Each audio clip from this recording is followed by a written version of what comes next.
lang gana sa buhay. Malungkot na.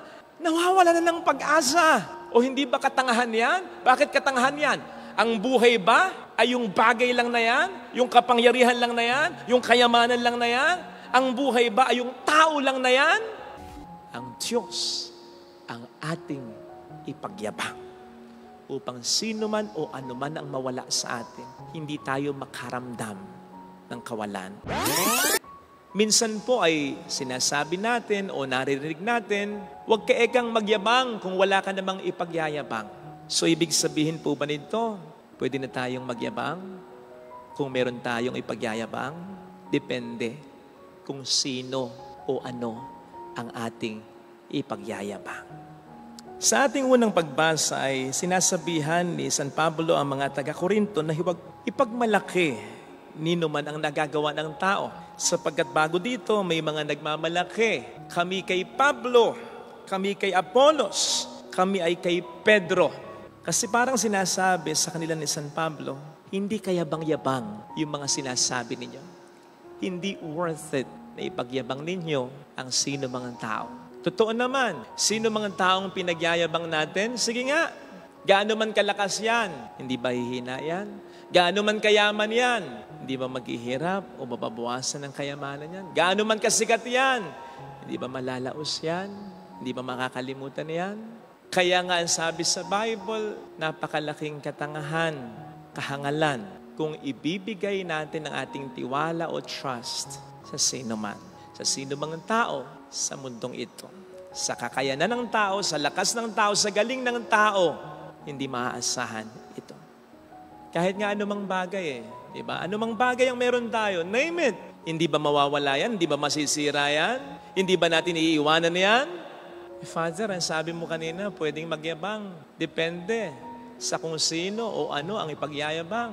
Kung ang lahat na lang ng tao, lahat na lang ng bagay, hindi pwedeng ipagyamang, di wala para pala tayong karapatang maging mayabang. Oo, kung tao o bagay lamang ang ating ipagyayabang. Pero, kung Diyos ang ating ipagyayabang, meron tayong karapatang magyabang. O di ba't yan ang sabi ni St. Paul sa 2 Corinthians 10:17, let the one who boast in the Lord. Sino mang nagmamalaki dyan, sino mang nagyayabang, ang Diyos lamang ang inyong ating ipagyabang. Ang Diyos na ang lakas ay hindi humihina, ang Diyos ng kayamanan ay hindi nauubos, ang Diyos na ang kasikatan ng gloria ay hindi nababawasan, ang Diyos na may malasakit para sa ating lahat, na para sa ating nagkatawang tao at namatay at muling nabuhay, at ang Diyos na hindi mawawala kailanman. Besides, hindi nga ba't again, kahangalan, sabi nga ng Bible, katangahan, kung ang ipagyayabang natin ay isang partikular o partikular na bagay lang, dahil marami ang sa atin ay mawawala. In as much as ang sinasabi sa atin dito ni San Pablo sa ating unang pagbasa, kung tayo'y nasa sa Diyos, kung tayo'y na kay Kristo, tagapagmana tayo ng lahat. We are heirs of the kingdom of God. We are heirs of the universe. Sabi sa ating salmong tugunan, ang daigdig, lahat doon. Ang may-ari ay ang ating Panginoon. Kaya't kung ang Diyos ay nasa sa atin, kung tayo'y nasa sa Diyos, ang lahat ay sa atin. Hindi lang si Apollo ang para sa iyo, pati na rin si Pedro at si Pablo. Hindi lang si Pablo ang para sa iyo, pati na rin si Apollo at si Pedro. Hindi lang si Pedro ang para sa iyo, pati na rin si Apollo at si Pablo. Hindi lang sila. Hindi ang kahit sino lang na tao, kundi ang sanlibutang itong kasama na ang buhay, ang kamatayan, ang kasalukuyan, ang hinaharap. Lahat ng ito'y sa inyo. Yun ang sinasabi sa atin ni San Pablo. So napakatanga natin, napakahangal natin kung ang ipagyayabang natin at mafo-focus ang atensyon, ang buhay, ang pananampalataya natin sa isang tao lamang o bagay sa buhay natin.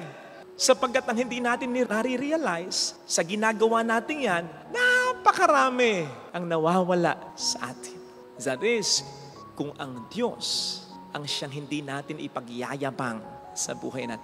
Kitang-kita po yan sa mga taong masyadong ipinagyabang, inasahan, sinantigan sa kanilang buhay. Yung pera nila, yung kasikatan nila, yung impluwensya nila, yung kapangyarihan nila, yung tao na minahal nila. Kaya nang mawala isa man sa mga ito, ano nangyari?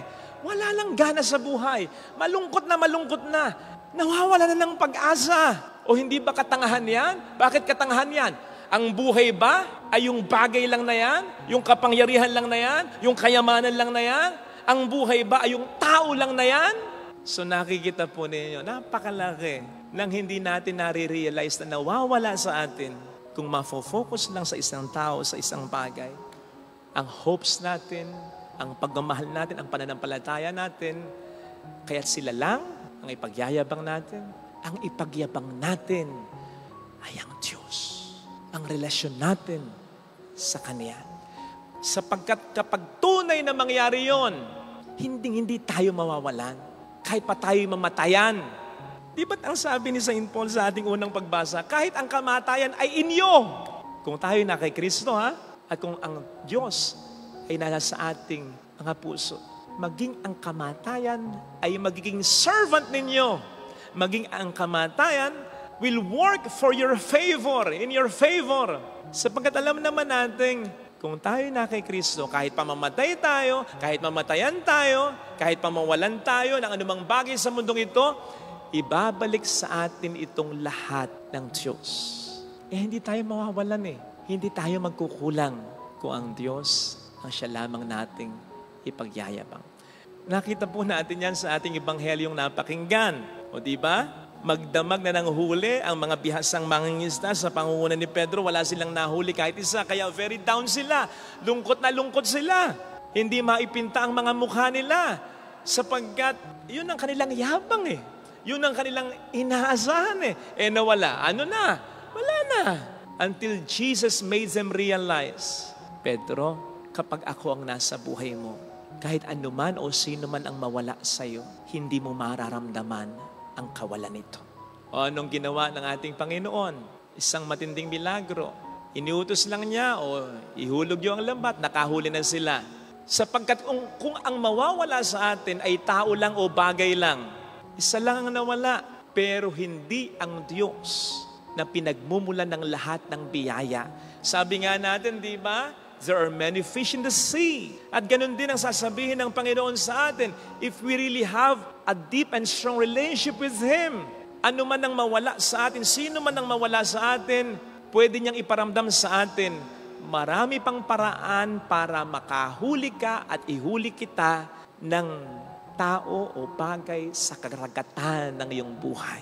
Hindi tayo mawawalan sapagkat ang Diyos ay laging may paraan. Ito rin yung naging resulta, nakita ninyo, ng pagtawag ni Kristo kay Pedro. Makaraang makahuli ng marami. Iniwan nila ang lahat ng yon, pati na ang bangka nila, pati na ang lambat nila para kay Kristo. Kasunod ng pagsabi sa kanila ni Kristo, huwag kayong matakot. Para bang ang pag-take ng mga disipulo, kahit mawala sa atin ang lahat ng huli natin na ito, pati na yung lumbat at yung bangka natin, hindi tayo makararamdam ng kawalan kapag siya ay ating sinundan. Kaya sa mga nawalan dyan ng trabaho, nalugi sa negosyo, nawalan ng lakas, ng hina, nagkasakit, nawalan ng mahal sa buhay, either sumakabilang buhay o sumakabilang bahay, normal na malungkot, normal na masaktan, normal na umiyak. Pero kung sa tinagal-tagal ng mga panahon, umiiyak ka pa rin, nalulungkot ka pa rin, nawawalan ka pa rin ng pag-asa, baka isang indikasyon yan na kahit hindi mo alam, nagyabang ka nang wala ka naman dapat ipagyabang pala sapagkat ang ipinagyabang mo ay tao at bagay lang. Ang Diyos ang ating ipagyabang upang sino man o anuman ang mawala sa atin, hindi tayo makaramdam ng kawalan. Again, kahit ang kamatayan ay nagagawa ng Diyos ang paraan. Kayang-kaya ng Diyos gawa ng paraan. Ano man o sino man ang sa atin ay mawala. Kung siya ang talaga nating ipagyayabang. Siguraduhin lang natin na meron tayong ipagyayabang. Siguraduhin lang natin na ang Diyos ay talagang naghahari sa ating puso at kalooban. Siguraduhin lamang natin na ang Diyos ay talaga nating sinasampalatayanan. Amen.